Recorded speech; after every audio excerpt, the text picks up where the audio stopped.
All right, I am here today to help you get started with your biome project. And we're going to do that by using Gale and Context Science to get our research sources. Because this is new to you, I figured this was a great way to introduce this database to you and help you navigate it successfully. So I first kind of want you to understand why I've chosen to use Gale and Context Science.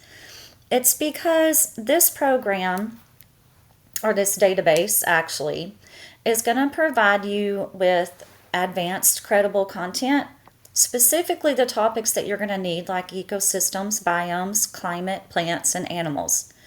This database will also include images, videos, and experiments. This is great because it's going to help you visualize your biomes and bring it to life. It has a user-friendly interface, which is very age-appropriate for high school students. And it includes the search tools that you're going to find very useful, like the Boolean operators, the search fields, and the quotation marks and limiters, and the article tools, and all the other fun things that I'm going to go over with you. So real quick, what we're going to learn is how to do a basic search, an advanced search, how to apply limiters, how to navigate an article, and how to use the Explore tools that are available to you. Getting started. For your basic search, you're going to want to identify what it is that you're going to want to type into your search field. The best way to do that is to take either your prompt or your question. Cross out the unnecessary words and keep the key terms. An example would be right here where you're told to describe the weather or climate. Well, you can't go into Google and Context Science and type in describe the weather or climate because it's not going to recognize that. It wants key terms to be able to search through all of these resources and pick out the best ones for you. So you're going to have to be pretty specific in what it is that you are wanting it to search for. If you're struggling with where to start, you can always start with the basics. So your project is biomes. Why don't you start there? So you could type biomes in your search bar. And the great thing about being able to do this is if you notice underneath biomes, there is a topic guide that pops up. And if you select that, it's going to bring up a curated landing page that has been created by major subjects. This topic guide is going to be super helpful when you need background information or you're starting a new topic. You need organized categories instead of mixed results. Or maybe you're not really sure where to start, so you want to look for related subtopics like tundra, desert, or rainforest. For this project, if you're not really sure where you're wanting to go with it yet, the topic guide is going to be an ideal entry point for you.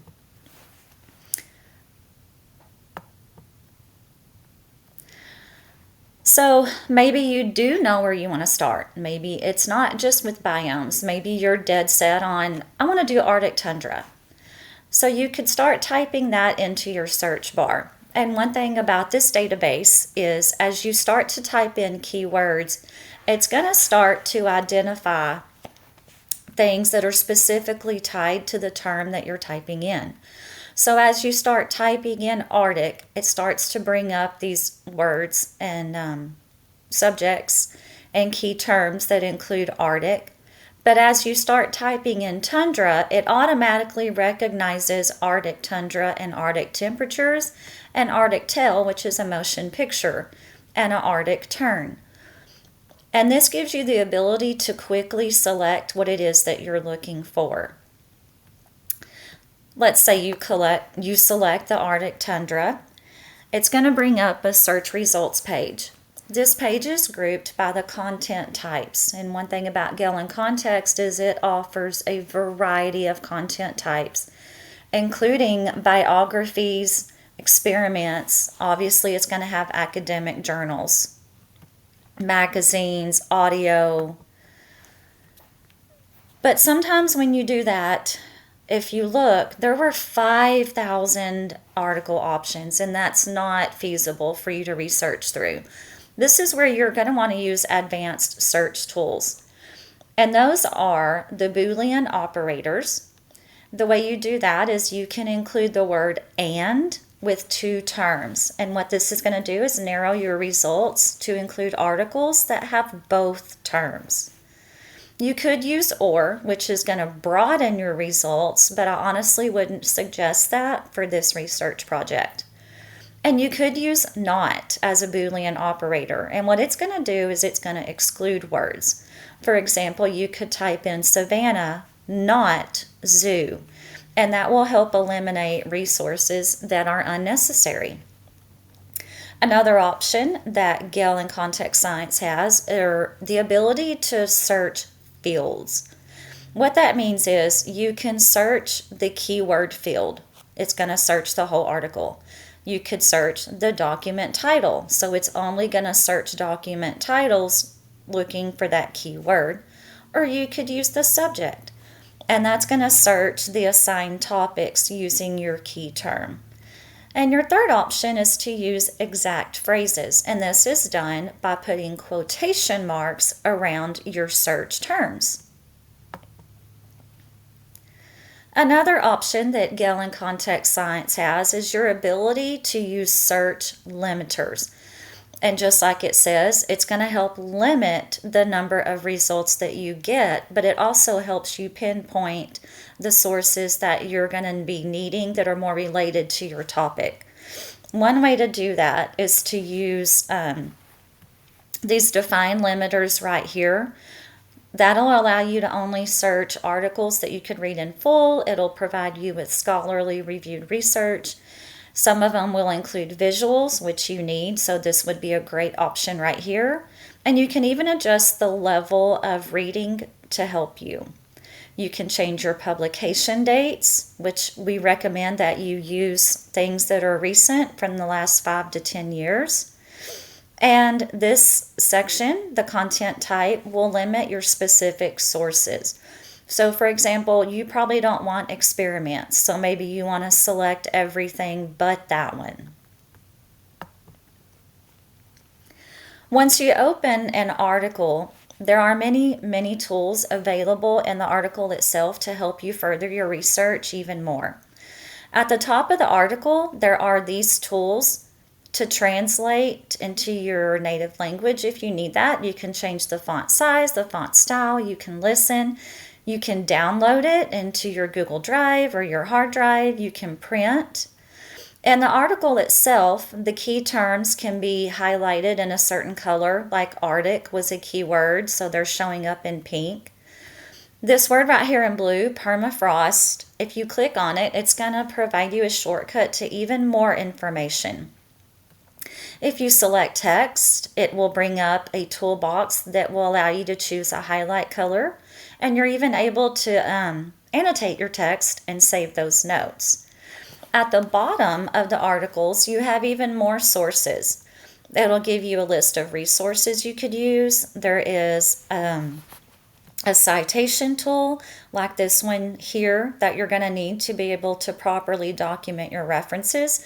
And there's even a section called More Like This to provide even more sources to help you. On the right-hand side of the articles, there is this Explore section. It's going to offer articles that are similar to the one that you're reading, so this can pinpoint you to more sources. It has the article contents where you can quickly select those to go to the sections that you need. And then there's the related subjects at the bottom, and these are topics connected to what you're reading about. These can be very useful when you're trying to decipher exactly what it is that you're looking for, whether it's the climate or the plants or the animals. These tools over here can help you get to where you need to go. Speaking of going where you need to go, let's do a live demo to go over these things that I have just gone over with you in this presentation. So let's play with the biomes topic guide real quick. So this is what a topic guide looks like. It's going to give you a little bit of background information. It's going to give you some related topics down here that you could click on and choose from. Maybe my biome's going to be desert. And so I could open that, and it's going to give me even more options of and ideas of things that maybe I want to read about and gather more sources for. Since we were talking about Arctic tundra, let's just go ahead and take a live look at what that's going to look like for you. So here's your search results page where you have all your content types, how many of those things are available. Here are those content types, again, grouped and named down here for you to access. Over here on the right-hand side is an opportunity to filter your results even more. Here's the advanced search opportunity. This is where you can use your Boolean operators in the terms. So let's do Arctic tundra again. And it's putting it in quotation marks for me, so it's going to automatically search for those exact terms. And I want to keep it in the keyword field. And let's say I want to know about the climate. I want to keep that in the keywords, and let's start with that and see where we go, and let's find out if we want to maybe narrow it down and filter our results even more. This doesn't have as many. It's got 99 results, which is a great start. But maybe over here I want to change my publication date from, if you remember, we said the last 10 years is best. So let's go with 2016 January to yesterday. And if we apply that, looking for the last 10 years, we have narrowed our result options even more. And this is definitely a lot less daunting than the 5,000 we started with. So if we find this article and we decide it's one that we're going to like, here are these language and text and font tools, the listening tool. Here's your opportunity to download and save. There are those keywords in blue that allow me to choose even more resources to look into if I need it. There is my key term in orange. Here's more like this articles. Here are related subjects. And because this is an abstract and it's so short and didn't really give me what I need, this is kind of not where I want to find information that's going to be super helpful. I needed a full article. So maybe I need to click right here back and go to my results again. And maybe what I need, besides my internet to cooperate at the moment, is a whole article. Let's apply that. And here we have more options. We open this. This looks great.